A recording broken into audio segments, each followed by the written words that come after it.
बहनों 4 मई को सुबह काउंटिंग चालू होगी।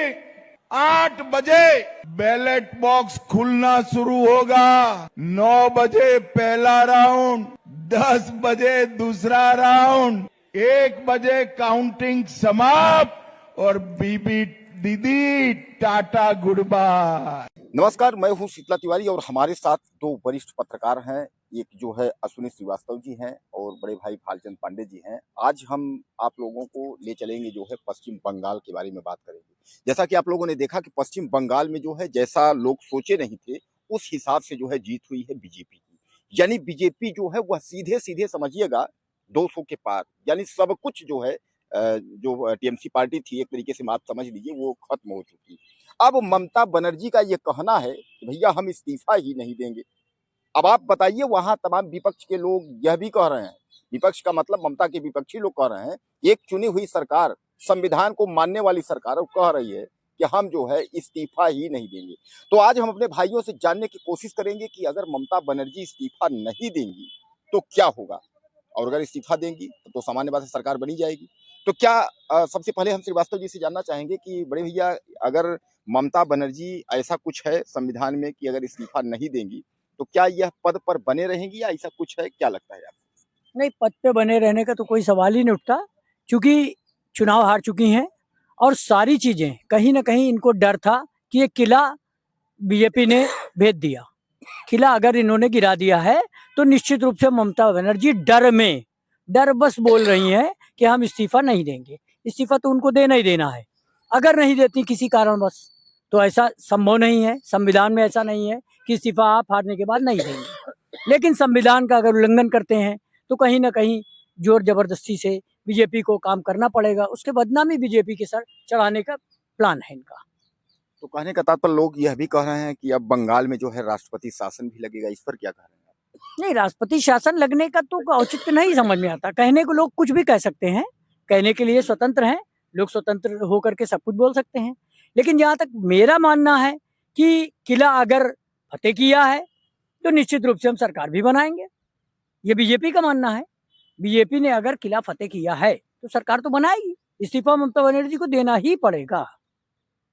यानी कहने का तात्पर्य आप यह मान के चलिए कि इस्तीफा जो है ममता बनर्जी को देना पड़ेगा। लेकिन श्रीवास्तव जी, उसमें लोग यह भी कह रहे हैं कि इस्तीफा नहीं देंगी तो जो है इनको दिक्कत पड़ जाएगी, क्या ऐसा लगता है कुछ?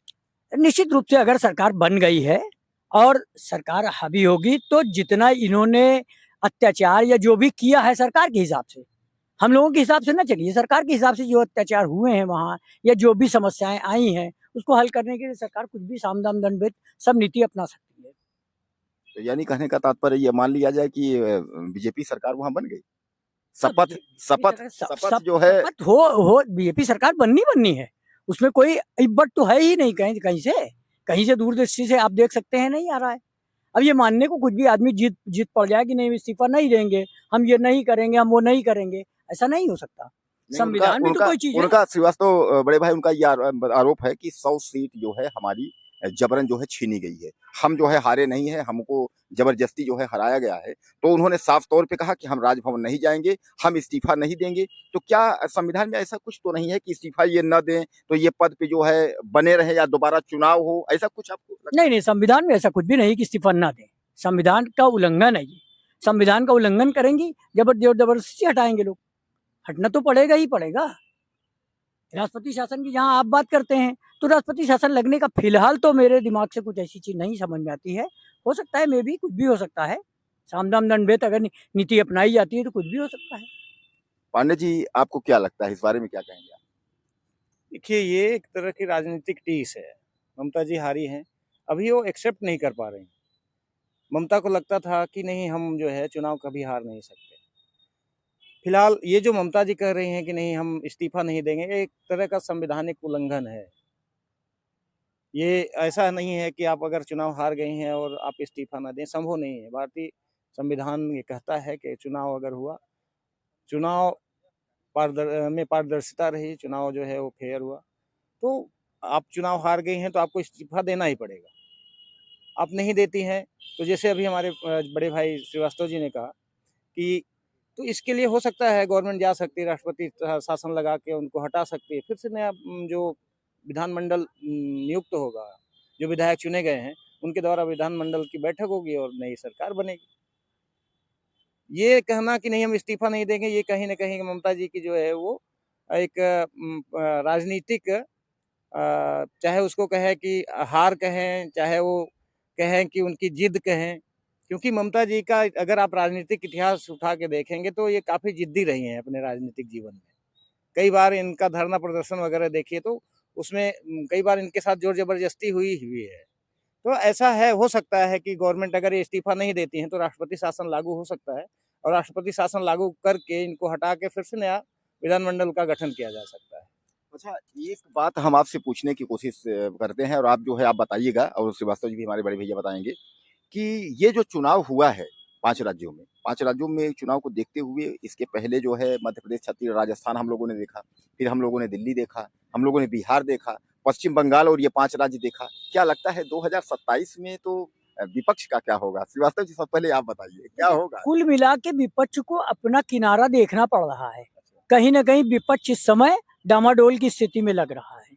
विपक्ष को भी ये लग रहा है कि हम कहीं न कहीं कमज़ोर हो चुके हैं और एक किला फ़तेह करने के बाद विपक्ष डर में तो है ही। निश्चित रूप से इसका बहुत असर पड़ेगा और यूपी चुनाव में तो खासकर 2027 आप समझ लीजिए कि विपक्ष के लिए भारी पड़ा।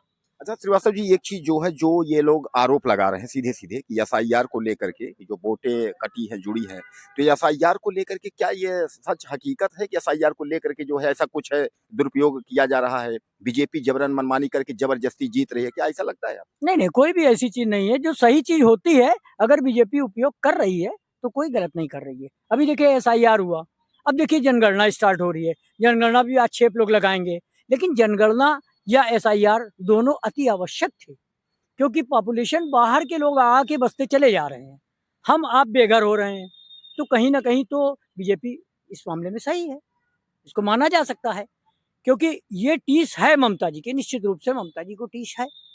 लेकिन अगर एसआईआर को आक्षेप लगाते हैं या जनगणना को आक्षेप लगाते हैं, ये निराधार है निश्चित रूप से। हम अच्छा, ईवीएम के बारे में क्या राय है?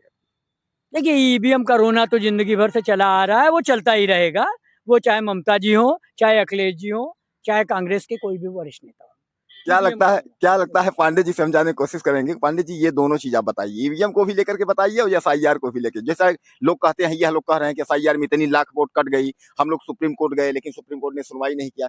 तो कुल मिलाकर के जो ये चुनाव 5 राज्यों में हुआ है, उसको देखते हुए अब जो है उत्तर प्रदेश समेत जो 5-7 राज्यों में फिर चुनाव होने हैं, हिमाचल और अगर गुजरात की ले लें तो 7 नहीं 5 राज्यों फिर, तो क्या लगता है कि ये लोग फिर डरे हुए हैं कि सुपड़ा साफ हो जाएगा इन लोगों को? क्या लगता है विपक्ष का आपको? देखिए तिवारी जी, बात एसआईआर की है तो एसआईआर 3 चरणों में हुआ है और जितने भी कर्मचारी स्टेट, सेंट्रल सब कर्मचारी लगे थे, तो उसमें गलत होना ये संभव नहीं है, क्योंकि लोगों से डॉक्यूमेंट्स मांगा गया है। कई लोग जो है जिनके पास डॉक्यूमेंट्स नहीं है उन्हीं का नाम कटा है, बाकी सबका नाम जुड़ा है। तो ऐसा नहीं है एसआईआर गलत हुआ है। अच्छा, एसआईआर में वोट कटे कहाँ?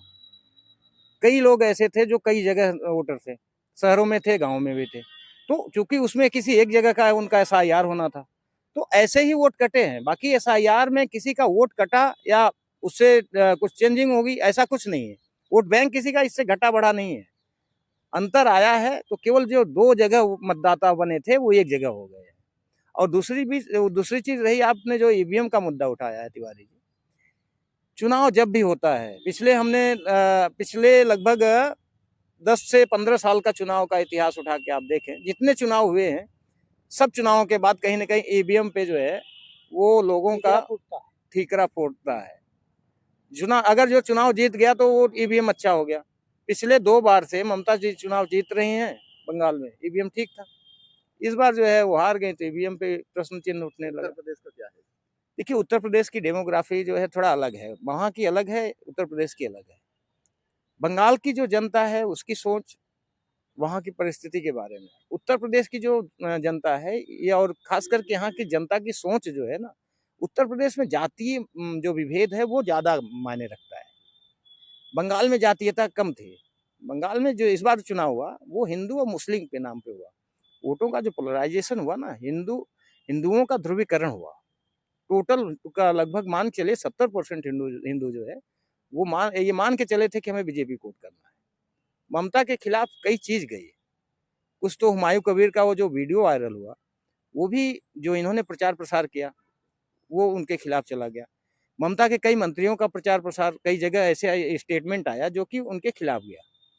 और तीसरी चीज, लोगों को देखिए, जैसे उत्तर प्रदेश में पहले क्या हुआ, लोगों को लगा तुष्टीकरण की राजनीति हो रही है, उससे उबे भाजपा को वोट किए। वही स्थिति इस बार बंगाल में बनी। बंगाल की जनता कहीं न कहीं अपने आप को, खास करके हिंदू जो जनता थी, वो अपने आप को ठगा सा महसूस कर रही थी। और पिछले आप 3-4 साल की घटनाओं को उठा के देखें कि जो हिंदुओं के खिलाफ वहाँ कुकृत्य हुए हैं, कई ऐसी घटनाएँ गई जहाँ हिंदुओं को मारा गया है, और ममता खुल के जो है वो मुस्लिमों का सपोर्ट करी। तो हिंदू वोटर जो है कहीं न कहीं ममता जी से ऊब चुका था, इसलिए बीजेपी के साथ चला गया। रही बात ममता जी जो सोच रही हैं, या ममता जी की जो सोच थी कि हम नहीं, इतना कम वोट नहीं पाएँगे, वो कहीं न कहीं उनको जो उन्होंने आंकड़ा लगाया, वो गलत उनका निकला। और उसके कहीं आड़ में एसआईआर इसलिए मायने रखता है, उनका जो खास करके बॉर्डर इलाका था, वहाँ का एसआईआर में काफ़ी लोगों का नाम कटा है। ये थोड़ा बहुत प्रभाव डाल सकता है, लेकिन इतने बृहद पैमाने पे प्रभाव वो नहीं डाल सकता। वो डाला है केवल वोटों का ध्रुवीकरण जो हुआ वही। इसी नाते ममता का हार हुआ। तो कुल मिलाकर के हमारे बड़े भाई जो है वरिष्ठ पत्रकार अश्विनी श्रीवास्तव जी को आपने सुना, भालचंद्र पांडे जी को सुना। यानी कहने का तात्पर्य ये जो है, आप लोगों ने, बड़े भाइयों ने ये तय कर दिया है कि पश्चिम बंगाल में ममता कुछ भी कर लें, यानी उनको इस्तीफा देना होगा। सरकार वहाँ नई जो बीजेपी की बनी है उसका गठन होगा, यह तय हो चुका है। राष्ट्रपति शासन की भी अगर हम बात करें तो बड़े भैया ने बताया ये चीज़ कि राष्ट्रपति शासन ऐसी कोई व्यवस्था नहीं है, क्योंकि एक चुनी हुई सरकार है और लोगों ने वोट किया है और पूर्ण बहुमत से ज़्यादा अंतर से जो है, सीट से जो है वो जीती हुई है। अब इस पर आप लोगों की क्या राय है? ज़्यादा से ज़्यादा जो है मैसेज करिएगा। अगले वीडियो में फिर मिलते हैं।